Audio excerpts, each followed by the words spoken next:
do. I feel like a child again here. Paris, février 2011. Le cimetière du Père-Lachaise est enveloppé d'un silence glacial.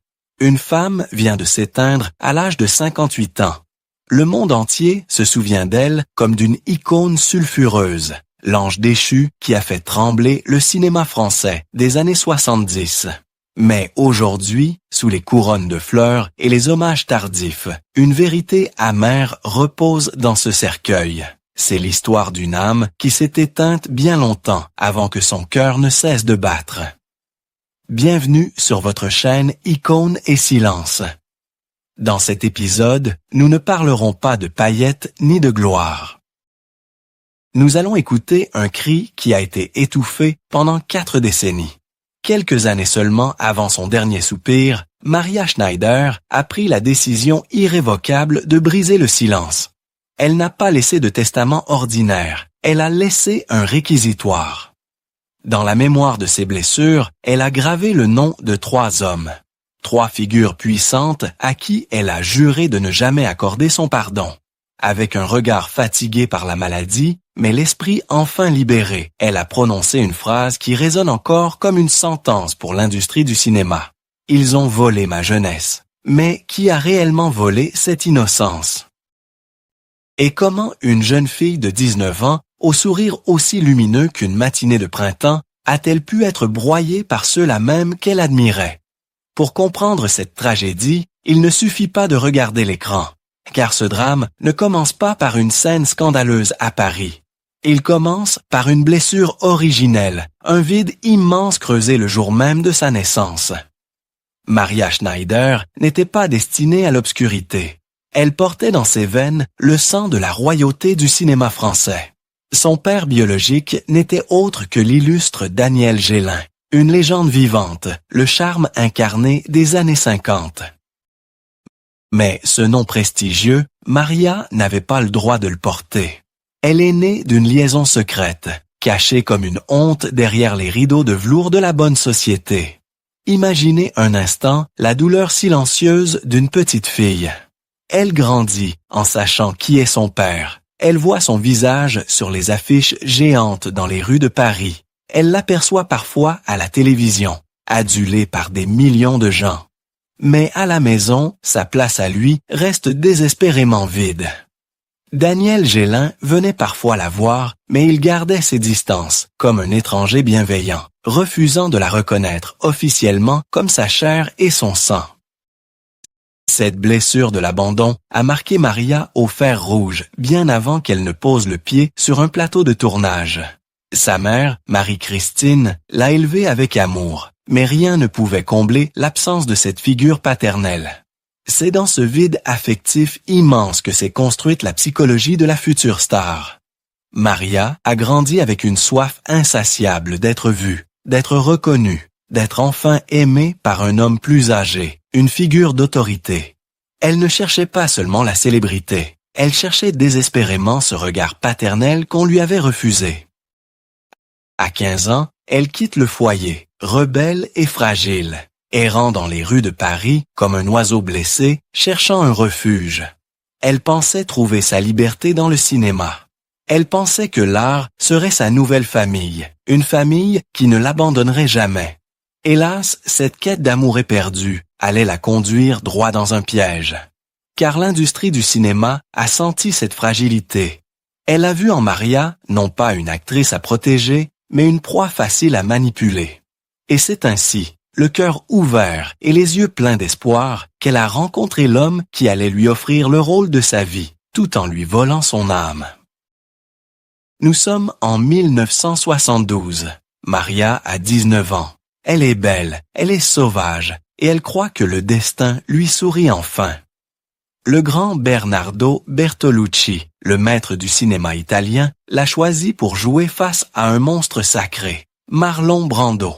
Pour une jeune actrice débutante, c'est le sommet de l'Olympe. Mais Maria ignorait qu'elle ne montait pas vers la gloire, elle marchait vers son propre sacrifice. Le tournage du film Le Dernier Tango à Paris devait être une œuvre d'art, une exploration crue de la passion. Pourtant, une ombre planait sur le plateau. Un matin, avant le tournage d'une scène désormais tristement célèbre, Bertolucci et Brando ont pris un petit déjeuner ensemble, juste entre hommes. C'est là, entre deux cafés, qu'ils ont comploté ce que l'on peut appeler une trahison artistique. Ils ont décidé d'ajouter un détail à la scène, l'utilisation du beurre comme lubrifiant, sans en informer Maria. Ils voulaient la surprendre, ils voulaient capturer son humiliation réelle, sa confusion véritable, et non son jeu d'actrice. Lorsque les caméras ont commencé à tourner, Maria s'est retrouvée piégée. Les larmes que vous voyez couler sur son visage dans le film ne sont pas des larmes de cinéma. Ce sont les larmes d'une jeune fille qui réalise avec horreur que ses mentors sont devenus ses bourreaux. Bien des années plus tard, Bertolucci avouera froidement qu'il voulait qu'elle réagisse comme une fille, pas comme une actrice. Il voulait voler sa rage. Maria a déclaré plus tard qu'elle s'était sentie violée, non pas physiquement, mais moralement, par ces deux hommes qu'elle admirait tant. Et pour ajouter l'insulte à la blessure, parlons du prix de cette souffrance. Le film a rapporté des centaines de millions de dollars à travers le monde. Marlon Brando et le réalisateur ont touché des fortunes colossales. Ils ont été couverts d'Oscars et de louanges. Et Maria, pour avoir livré son corps et son âme, pour avoir perdu sa dignité devant le monde entier, elle n'a reçu que 4 000 $. 4 000 $ pour une vie brisée. Le monde entier applaudissait le chef-d'œuvre, mais personne ne voyait que sous les projecteurs, la jeune fille de 19 ans était en train de se noyer. Après ce film, le téléphone de Maria n'a plus cessé de sonner, mais ce n'était plus pour son talent. C'était pour acheter le scandale. Lorsque les lumières des projecteurs se sont éteintes, Maria s'est retrouvée seule face à ses démons. Le succès mondial du dernier tango à Paris est devenu sa malédiction. Au lieu de lui offrir des rôles dignes de son talent, les producteurs ne voyaient plus en elle qu'un objet de désir. Ils voulaient la scandaleuse, la libertine, jamais l'actrice. Refusant d'être enfermée dans cette cage dorée, Maria a commencé à dire non. Et le cinéma, cruel et impitoyable, l'a punie pour son insolence. Les téléphones se sont tus, les invitations se sont faites rares. Pour échapper à cette réalité insupportable, Maria a cherché refuge ailleurs. Elle a plongé dans les paradis artificiels, espérant y noyer son chagrin et oublier, ne serait-ce que pour quelques heures, l'humiliation qui lui collait à la peau. La drogue est devenue sa compagne fidèle, remplaçant les amis qui l'avaient abandonnée. Dans cette tempête, une main s'est pourtant tendue vers elle, celle d'une autre icône, Brigitte Bardot. Bardot, qui avait elle aussi connu la brûlure de la gloire, a ouvert sa porte à Maria, lui offrant un toit et un peu de chaleur humaine quand tout le monde lui tournait le dos. C'était une alliance touchante entre deux générations de femmes incomprises. Mais l'affection ne suffit pas toujours à réparer ce qui a été brisé de l'intérieur. Les séjours en clinique psychiatrique se sont succédés, comme des escales forcées dans une vie à la dérive. La presse à scandale se délectait de sa chute, titrant sur sa folie supposée, sans jamais se demander qui avait poussé cette jeune femme au bord du précipice. Maria n'était pas folle, elle était simplement une femme en deuil de sa propre innocence. Pendant des décennies, elle a vécu dans cette zone grise, entre l'oubli et le mépris, portant son passé comme une croix trop lourde pour ses frêles épaules. Mais le temps n'efface pas la colère. Il la cristallise. Et alors que la maladie commençait à ronger son corps, l'esprit de Maria, lui, se préparait à livrer son ultime bataille.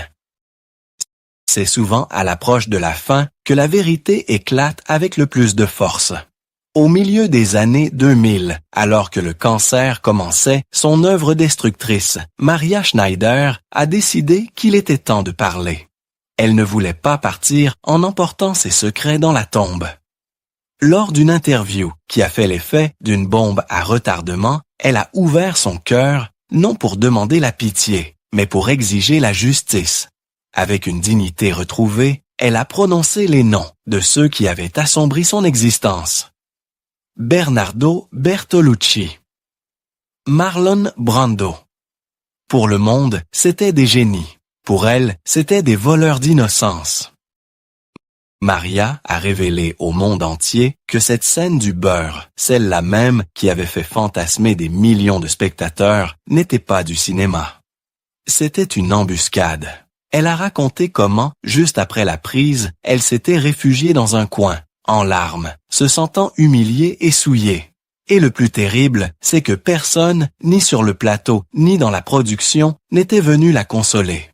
Dans cette confession ultime, elle a eu cette phrase terrible. « Je me suis sentie violée. Violée par deux hommes, manipulée par un système. » Lorsque Marlon Brando est décédé quelques années plus tôt, le monde entier a pleuré la perte d'une légende.